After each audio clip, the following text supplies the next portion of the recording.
Welcome for this year. This is pre-recorded. I'm actually currently in Chicago area, and but by the time it's released to many of our listeners, it will be Motzei Shabbos for them. So this shir is has been sponsored by a shliach in Bristol, Mendy Singer, who is a regular participant in the shir. And this is dedicated in memory of his grandmother, who Mrs. Hannah Singer, passed away just this past Shabbos in the Binstock home in Manchester. And if I may say that the Mr. and Mrs. Singer Senior they lived in Sutton in south of London. And when the Chabad House of Wimbledon of South London opened, they were a tremendous help to the shluchim there, to Rabbi and Mrs. Dubov, in a quiet way, but enormously supportive. And Yehi Zikro Baruch, and may she be a Meditzas Yosher for her children and for her grandchildren and great-grandchildren. And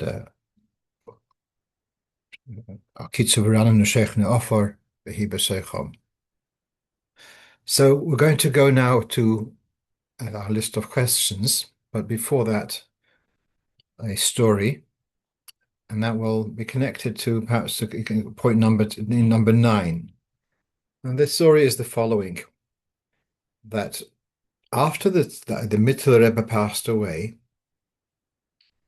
so the Tzemach Tzedek adamantly refused to become Rebbe. And so there were a couple of Chassidim, after months of this delay, Chassidim found their way to Ruzhin. When they were by the Ruzhiner said a Torah. Hashem el Moshe, Ehyeh asher ehyeh.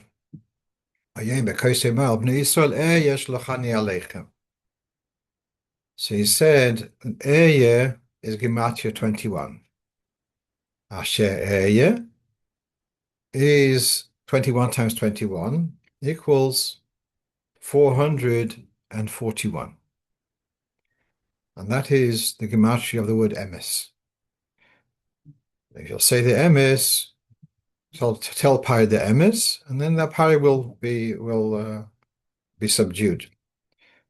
The Rizhiner said, he finished off, and he says, emes is a Rosh Hashanah of Toras Menachem Eir. When they came back to Lubavitch, they heard that the Tzemach Tzedek had said this very same Torah in Lubavitch, but he didn't say the punchline of Toras Menachem Eir. He didn't say. He just smiled. So there was this kind of Ruach HaKodesh connection with the Tzemach Tzedek and the Ruzhiner. Now, I say this because it's connection to these parashas, and whilst I'm telling you this, I came across in Kutasichas, in I think Chelik Chavov, I saw it last Shabbos. How do you when we say then Hashem's name Ehyeh? Now, according to our Gemara, Ehyeh is one of the Shiva Shemas She'enim Nimchokim. It's one of the 7 names of Hashem which mustn't be erased, etc. But the Rambam doesn't list it, and it looks like the Rambam holds that it is I will be, but it's not a name as such. So the Rebbe brings a note. I'm sorry I didn't prepare it, put it on the screen.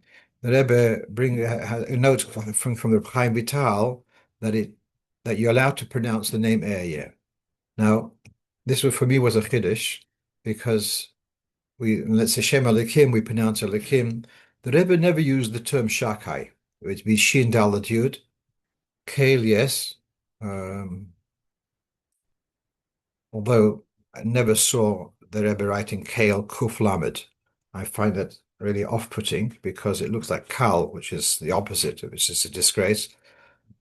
I remember, and then I have a note in the Siddur in Pirkei Avos about the name Tzvois and how that we that in Chabad we don't hear the name as it being pronounced as Tzvokos.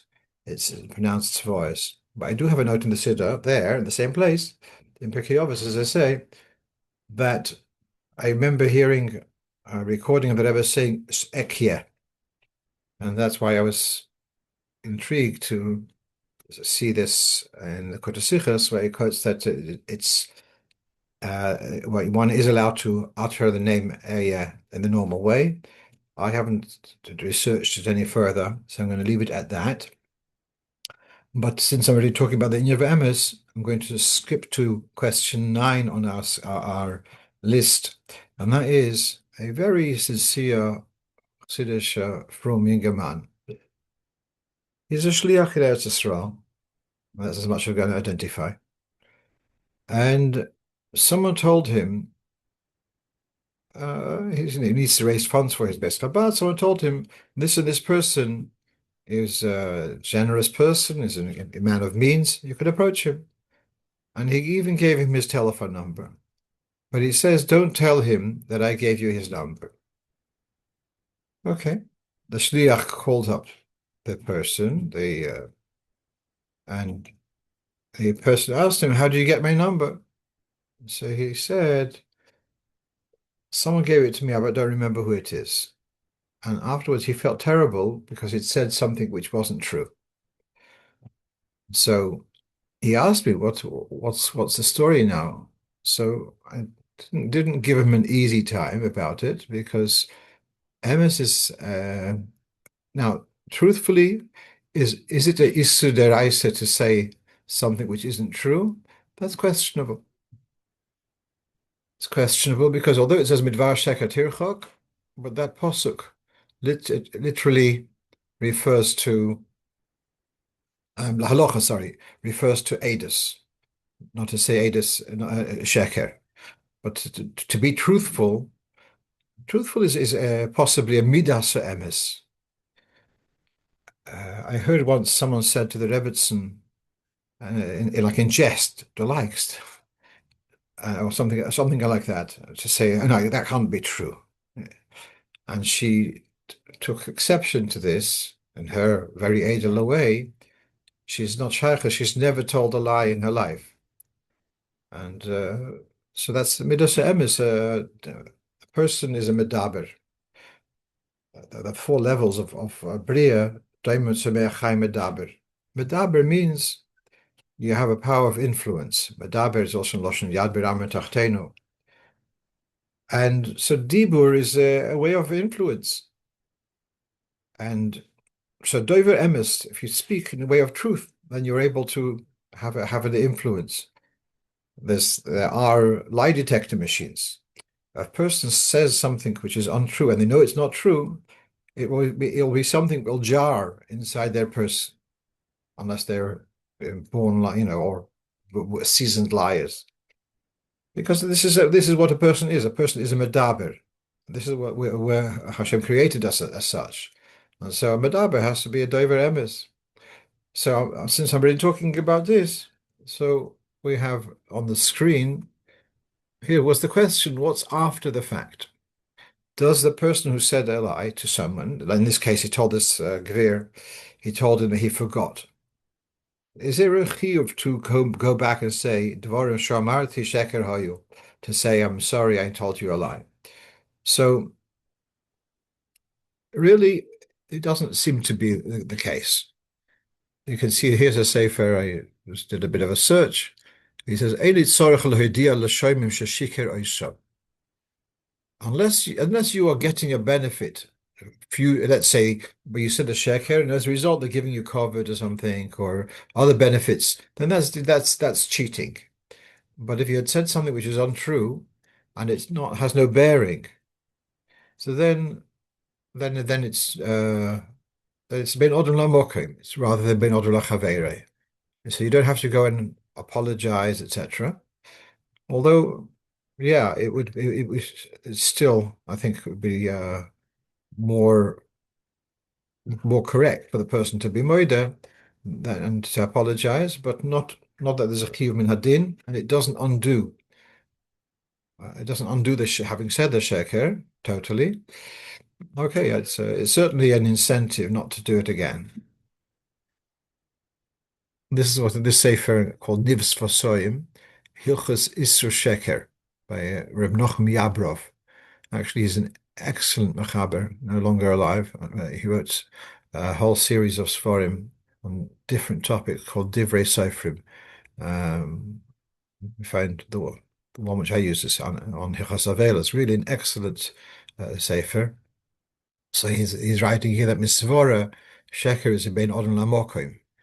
And he quotes here on the note, he quotes here from the Reshuvas Ramo, Siman Yud Aleph. Right, it's for him right. If a person did say a sheker, he should say, "I'm sorry, I said something wrong."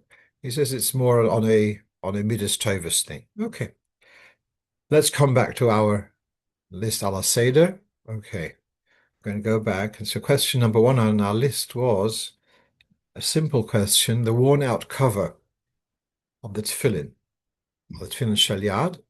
Does it need to go into Geniza? Does it need to be put into Shemis as such? So you've got what's called, there's two categories, Tashmishe Mitzvah and Tashmishe Kedusha.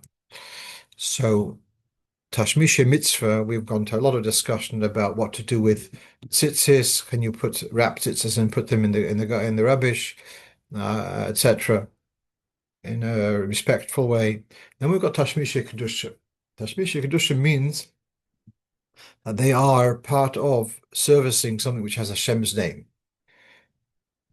So the tefillin themselves are for sure tashmishe kedusha.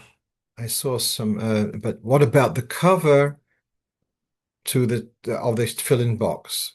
So let's take a look here. It's not so clear, but here this is a sefer specializing in hilchos shemis of what has to be put into gniza, into shemis. And he writes, the cover of the sheliad and the boxes which we use for covering the tefillin, these plastic boxes, when they are no longer in use, they should be put in Knesset. In the note of Gimel, he refers to the Shara Tzir and the Mishnah Brura, and he says it doesn't make a difference whether it's a Shelyad or a Shorosh. And where he challenges the words of the Mishnah Brura, who wants to differentiate between the Shelyad and Shorosh, because the Shorosh, the box has got a sheen of Hashem's name, and therefore, whereas the Shelyad doesn't have anything written. Therefore, he wants to say the Shelyad is the Tashmish Kedusha, and the box which is to protect it is called Tashmish the Tashmish. It's one step removed, but he doesn't remain that way. He says no, that the bayis itself, Mr. Brewer takes the view that the bayis itself is Kedusha, and therefore the protective cover is called Tashmish Kedusha. Right. So yeah.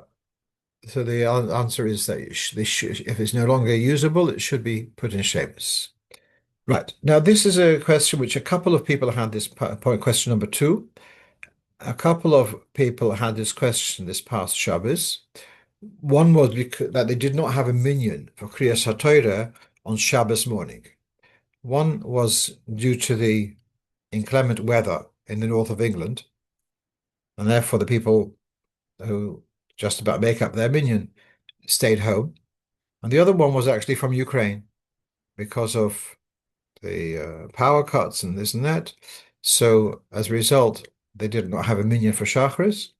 And I'm going to in this second Shaila, and the 10th man came eventually after the Daven Shachris, and they did Kriyas HaTorah as in from a Chumash, and then they did Musaf, and then they did Mincha, and after Mincha, Mr. Number 10 arrives. So what do we do with Kriyas HaTorah? That was their question. Now, going back to the North of England question, do you have to make up the following week? Now, the way the Shari Ephraim specializes in Kriyas HaTorah, he takes the view that the need to make up the next week is when the Kriyas HaTorah, the past week, there were 10 people, well, there was some mighty argument in the shul, and they couldn't get their act together, and they didn't do Kriyas Torah. And afterwards, they calmed down. It was ready in the afternoon or next week. But if there was no minyan, he says, there's no need, no chiyuv to have Kriyas Torah if there's no minyan. So there's no chiyuv, there's no need to be mashlim to make up if there was no chiyuv in the first place. Having said that, not everyone agrees with that, and some people will. So the shliach in North England, I said that you have to assess the capabilities of your community, whether they could can manage with a chumrah of doing a double Kriyas Torah of Shmois and Va'era. But coming back to the story in Ukraine, so as I said, they did not have Kriyas Torah in the morning, and it's now after Mincha. So here, the Shari Ephraim quotes the Chidah in Birkei Yosef and in Chaim Shoal, where he wants to take the view that after Mincha, it's no longer time for the Shachris Kriya, because it's already time for the Mincha Kriyas. In the morning, we read, let's say, we have read Pashas of Shmois. In the afternoon, after Mincha, or during Mincha, it's Pashas Va'era. And he wants to say, even if you just said Asher Volotzion, no one's worried. Let's say it's 2 o'clock in the afternoon when you could have Mincha. No one says you can't make up for Kriyas Torah for Shachris, as far as I can see. But once you already said Asher Volotzion, so you've geared up for Mincha, then he says, well, if it's Mincha time, you can't make up the missing Kriya for the morning.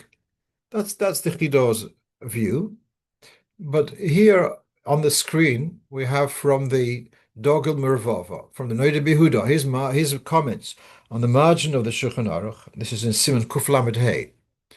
So you've got Hilchas Kriyas Torah is a little bit in Hilchas Shabbos, Reish Pei Gimel, some approximately Reish Pei Dalet, and then the main long discussion about Kriyas Torah is in the Kuf Lameds, Kuf Lamed Gimel onwards in Orach Chaim through the Me'evs. Okay, so he writes the following. This is the Noda Yehuda, no Dogel Mervava, and Kuf Lamed Hey. That if they missed Kriyas Torah at Shachris, or B'mincha Kvar Motzu Manucha, the tempers had calmed down, and by Mincha they were able to do Kriyas Torah. So he says if they have the time to do the whole Sedra, so that at Mincha they should read the entire Sedra and call up of the morning. They should, in other words, they should read the whole of Parshas Shmos. And very beautiful, he writes, Ki kol yoim HaShabbos huzman hakriya, that the whole of Shabbos Shmos, including the afternoon, is the Zman HaKriya for Parshas Shmos. The fact that you do also Parshas Va'era at Mincha doesn't detract from the definition that the entire day of Shabbos is the Zman HaKriya of the Kriya of that Shabbos. And right. So now he says, if even at Mincha lo yohaya lehem menucha, so he doesn't talk about the possibility that they daven Mincha and then to do it after Mincha.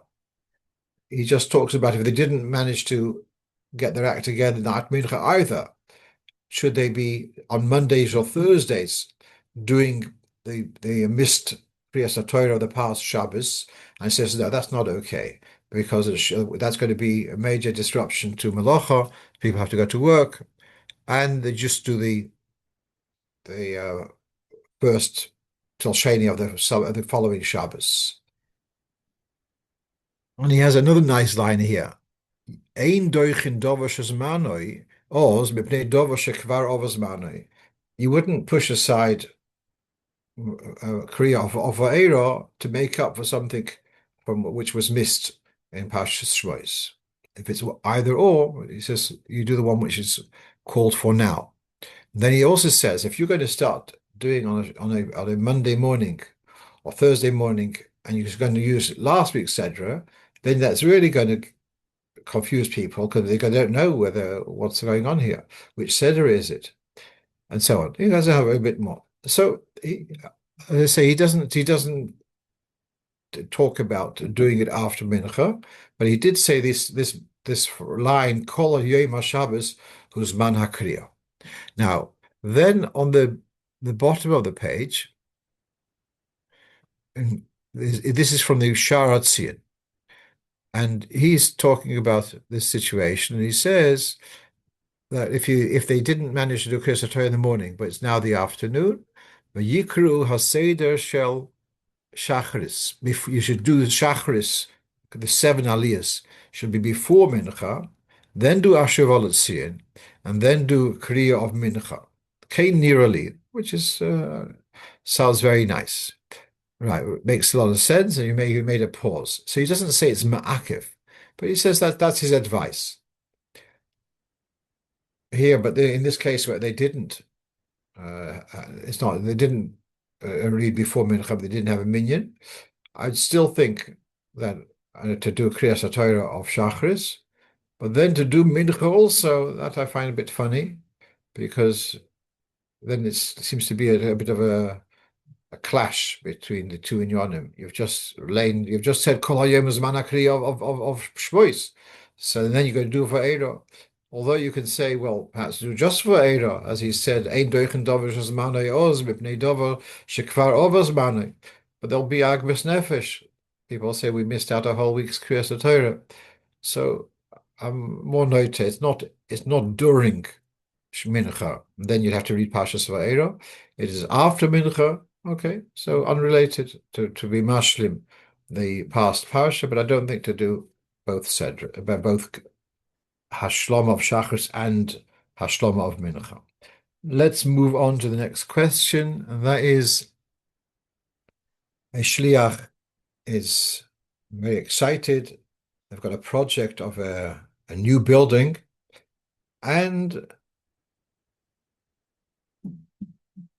Hoifef Olav Kol Hayoim is thinking about this building. It's a major preoccupying his mind.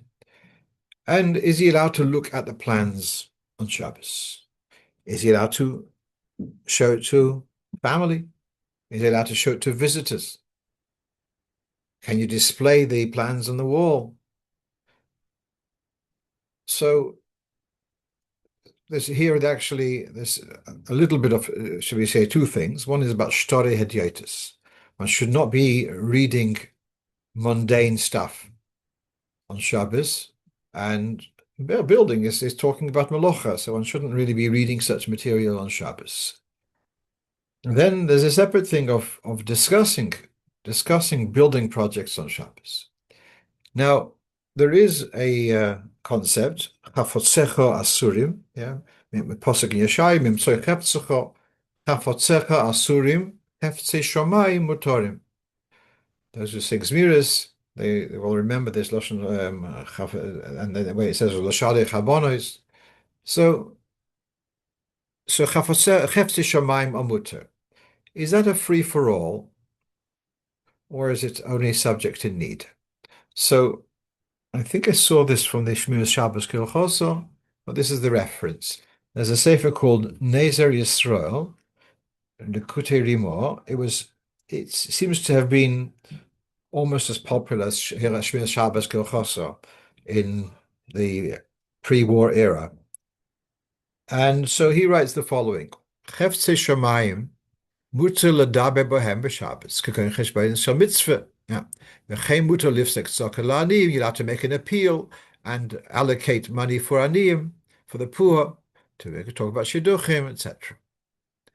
Even and also about teaching children, even to teach them a trade or a vocation is also allowed to discuss at Shabbos. All of this is considered mitzvah. If a person doesn't have an income, they'll become dishonest and steal, etc. Very good. Okay, then, but he has in the note an important point. You can discuss these mitzvah accounts, even though it's not needed for today. Then he says, you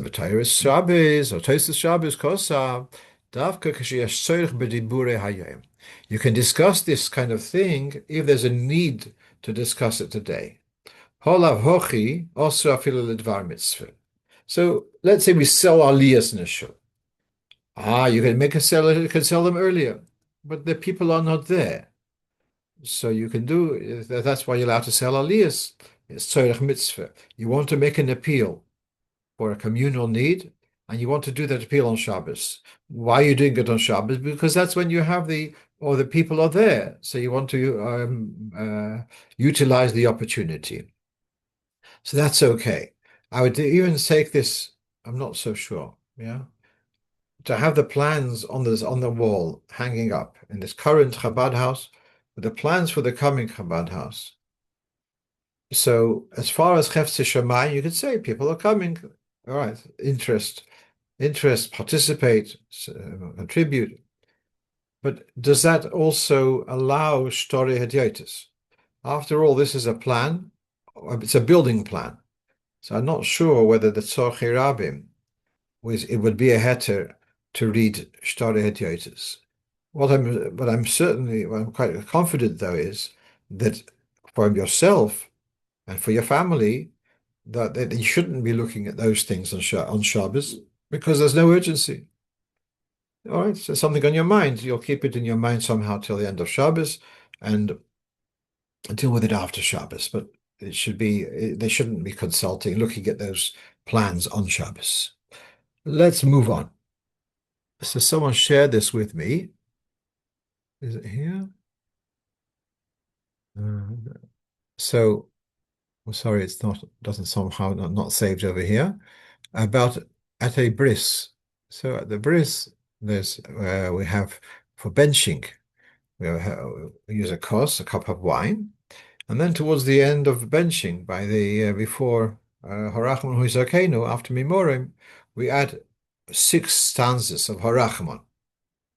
And what's become quite popular is you share them out. You say this one, this one, this one, this one. One is a bracha for the moil, one's a bracha for the sandik, and one is the bracha for the aviyah ben, and one is etc. And so it's common to give them out. So someone sent me a copy of very much a contemporary sefer to say that there's no point in passing the cup around when the harachaman is being said.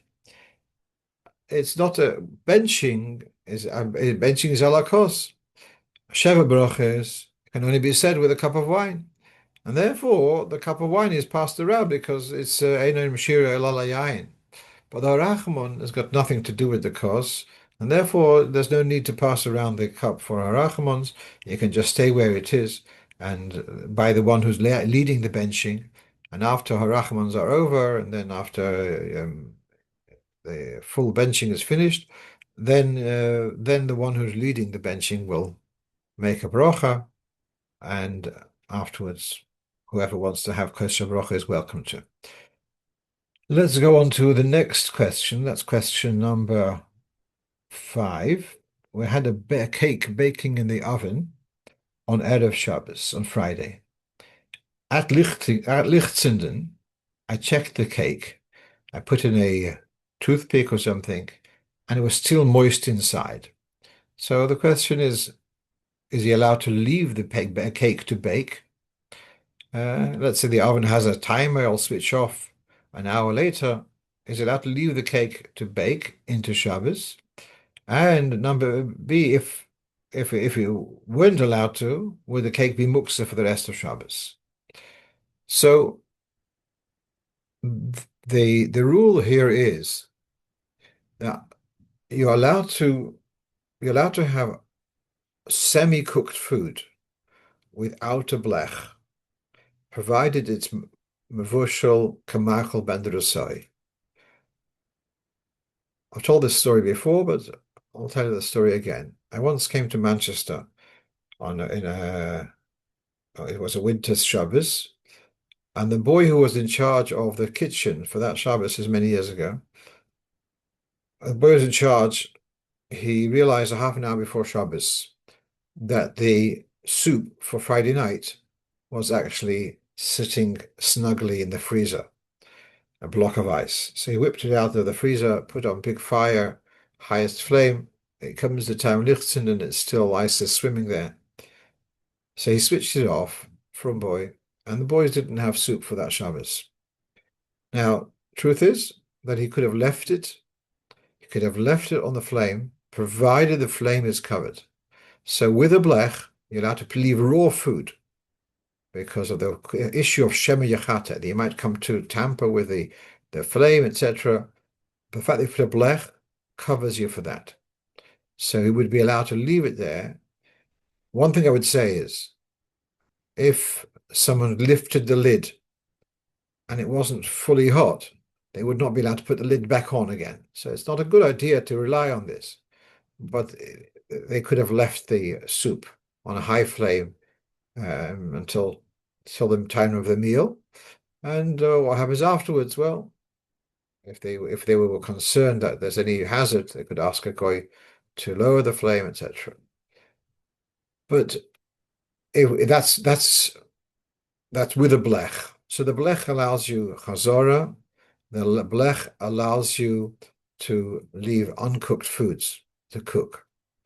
But even without a blech, if the food is more than machal ben derasoi, you are allowed to leave it on the flame, and that's for cooking. What's the parallel for baking? To say it's already machal ben derasoi, and it's in other words semi-cooked, therefore we can leave it to bake. So the definition given in Shulchan Aruch is yikormu poneo hamudbokim betanur, that the surface which is stuck to the oven has become crispy. Now, perhaps it's not so easy to establish, but here the cake was crispy on the surface, every likelihood it was crispy at the bottom. The fact that you put a match in and it came out moist, which means it's still moist inside, that still I would say that the cake was already was already half baked.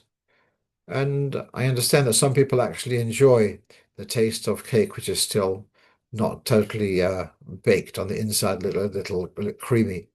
So it's past Kamachal Bender size, past Chatzi Afiyosoi, and therefore they could have left it to bake fully into Shabbos, since it was already half cooked before Shabbos. I say this because how do you do the equivalent of a blech in an oven?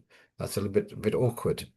But I'm saying even without the blech, without the grufo ktumo, since it's already halfway there, you could leave it where it is. Now, two similar questions here was from a different part of the world. And he says, like he writes to me, he writes to me in Ivrit, but so I'm not sure where it's from. But he wanted to set up the Kiddush just before Shkia. It was not a special Shabbos, as in a bar mitzvah or someone has sponsored a major thing.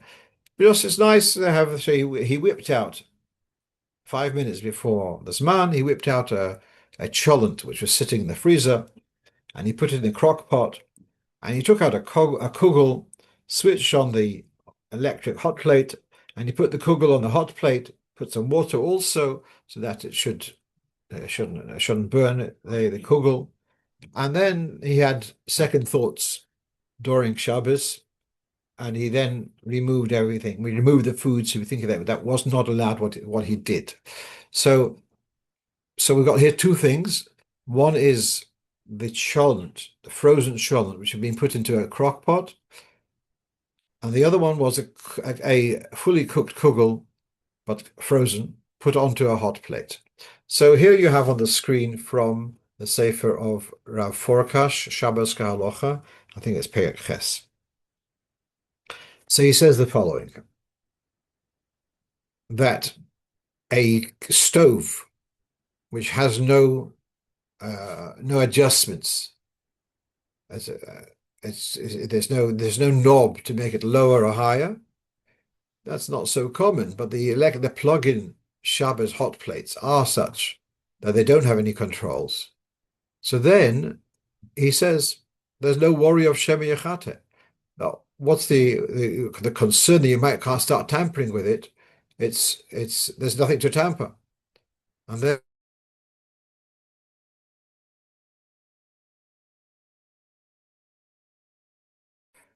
you're allowed to.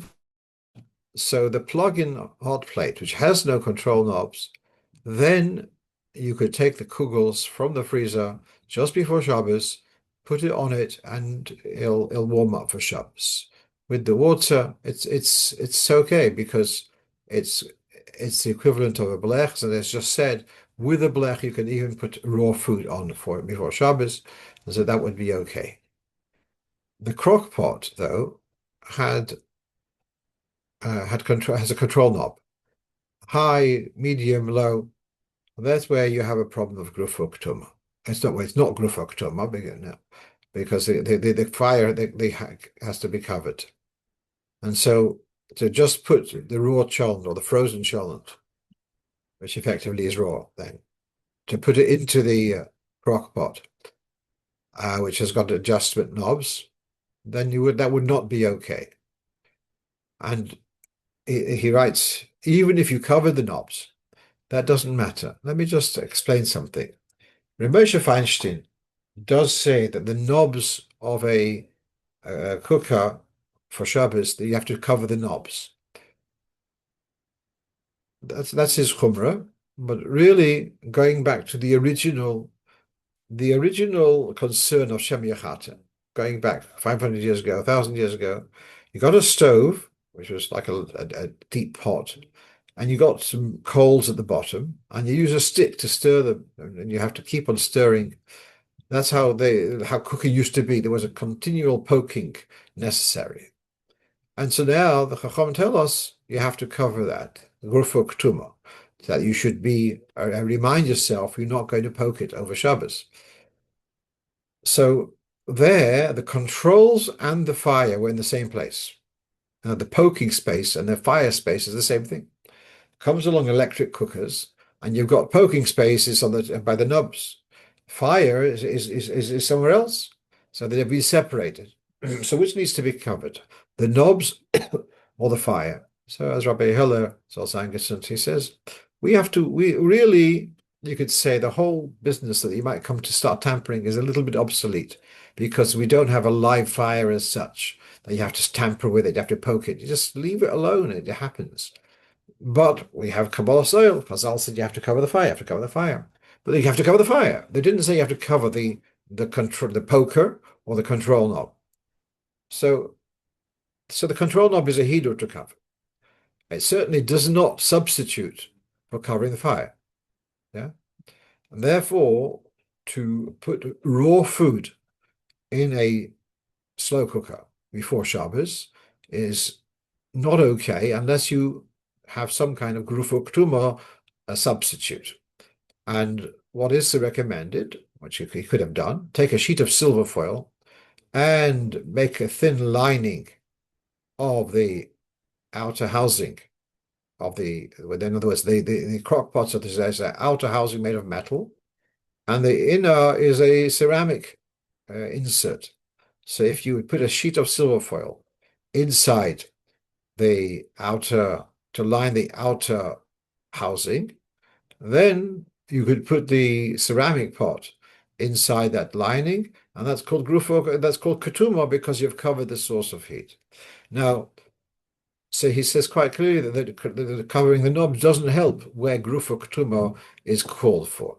Now, coming back to something which we discussed a few months ago, can I put up cold water just before Shabbos and let it heat? There's a shliach. He's there in the morning, doesn't want to come too early. He's got other things to do. Can he come 10 minutes before Shabbos, pour in cold water, and then leave it to cook, to boil into Shabbos? So if it's got no knobs, the answer is yes. If it does have a control knob, then the answer is no, because what Forecast is saying here is that covering the control knobs does not substitute for the need for Gruffa Ketuma.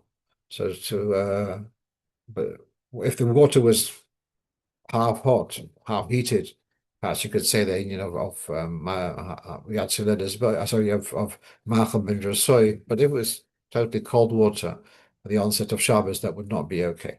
Right, we've gone through that before, just coming back again. Right, then we have here a question. In a certain Chabad house, they're making a ladies' event. And so maybe at the Nevi'im, everything has to be connected with a Gashmi Zika thing. Here also they want to make a Gashmi Zika thing, a takeaway from the event. So they're going to have every woman's going to be given a decorative bottle, and there's going to be a supply of olive oil, and they're going to be taught how to add various ingredients, spices to the olive oil, kinidras liban hatoher, and then they'll take home this oil inside this bottle. And the question is, do the organizers have to see that all these bottles should be toveled before the event? That was the question. So now what you have on the screen is from a sefer called Psachim Shuvos, very much a contemporary sefer, and here's in the dinim of Tfilas Kelim. So he writes, Kelim which are there just for storage. And it's not that you eat directly from them, they would be passed, the food would be passed to another Kelim. So some call these Klei Su'uda, that they do have to be toveled because they hold the water, hold food. Others say no, since you don't eat directly from them, and they're not also used for preparation. So let's say if you had a mallet which you used for beating chicken breasts or something, that would need to have a tevilah because it's used in preparing food. But this is just storage. Therefore, so it's a storage of supplies in the kitchen. So there's a machlokas, and therefore they should be toveled without a brocha. But those kalim, which are also used for serving to the table, storage kalim, which are brought to the table, like a bottle, a jug, a tray which is used for the actual food, not for just for dishes. And what I found relevant to our discussion, malchiyah, which means a salt cellar, a salt shaker. So this is the closest I could think of. A salt shaker is brought to the table. You don't eat from the salt shaker, but it's brought to the table and it's used to enhance the food. So I was thinking about this bottle of olive oil, which may be brought to the table. It's a decorative bottle, may be used by people at the table to add a little bit of oil and flavor to their salads. Well, that would make it called klei su'uda, and therefore they should be toveled with a bracha. So again, this little bottle of oil, which is flavored oil with seasoning, which would be brought to the table, should be the same as a salt shaker, which should be toveled with a bracha if it's made of metal or made of glass. Whereas if it were a storage container, let's say you've got a sugar canister, a coffee canister, a bread bin, those things which are used for storage but not brought to the table, then he says they should be tabled without a bracha. Right. What else do we have? I think we have one last thing. Oh, this is the halacha one which I told with you. I told you about sharing the cup, but it's not necessary. He says, "Mepashas yesh tos b'minhag zeh," because halacha does not need to have a kos, so don't compare it to Sheva Brachas. So we went through that before. Right. Now,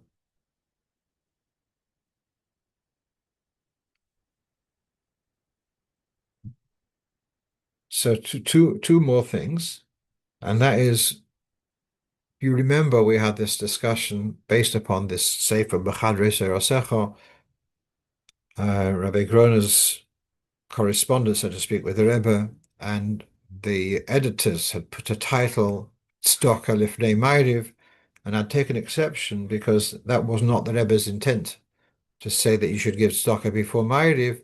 It was more that Rebbe was saying when you have a special event, so you should incorporate tzedakah, but not as a regular thing, because we know that the Rebbe, as a practice, did not give tzedakah before Ma'ariv.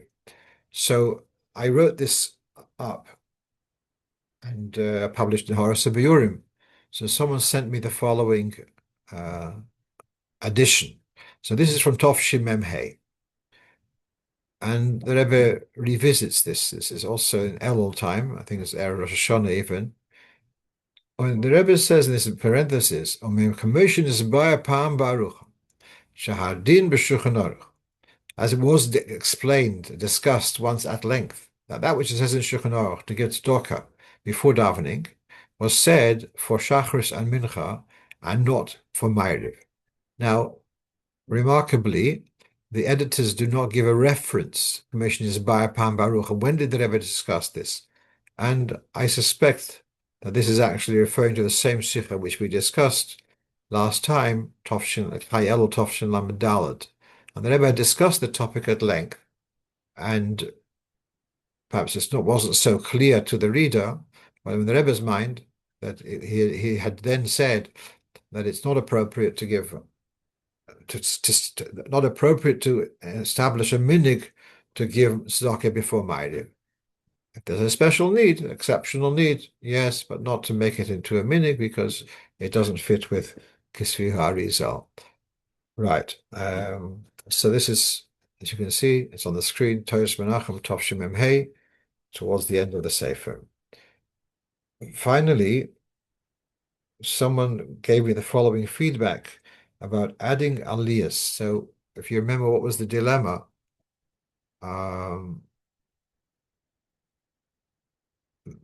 what had happened was that Shabbos Chanukah, and they had made 6 aliyahs in their first Sefer Torah until Shvi.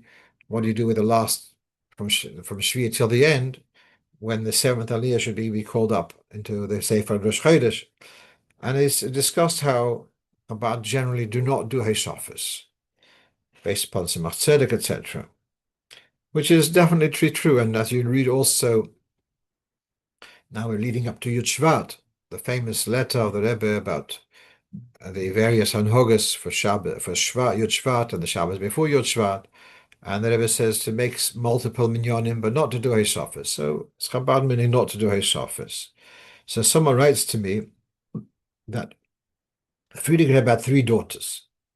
The eldest was married to the Rashag, the second one was the Rebbe's wife, and the youngest, her name was Shena, and she got married to Reb Mendel Horenstein as a Kohen.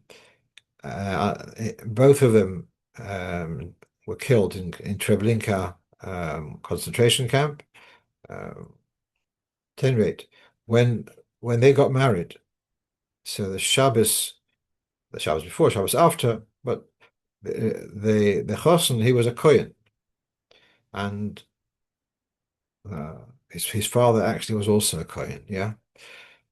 So his father was a son-in-law of the Rebbe Maharash, and so the Shabbos they gave the Chosen to be called up for Kohen. The Rebbe, as in Chabad, or it was the Minig, so the Rebbe had Maftir. So then what does the Mechutin have? So the Rebbe had Maftir as he has every week. The Mechutin was a Kohen, so they added another Aliyah at the end, Achron, and Achron, after Shvi, Achron can be given also to a Kohen. So here you have that it was done. So what do we respond to this?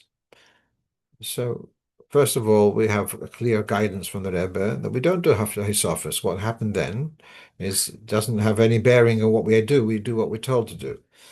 Possibly also, Reb Mendel Horenstein and his father, Reb Moshe Horenstein, they weren't of Lubavitch origin. They were from Polish origin.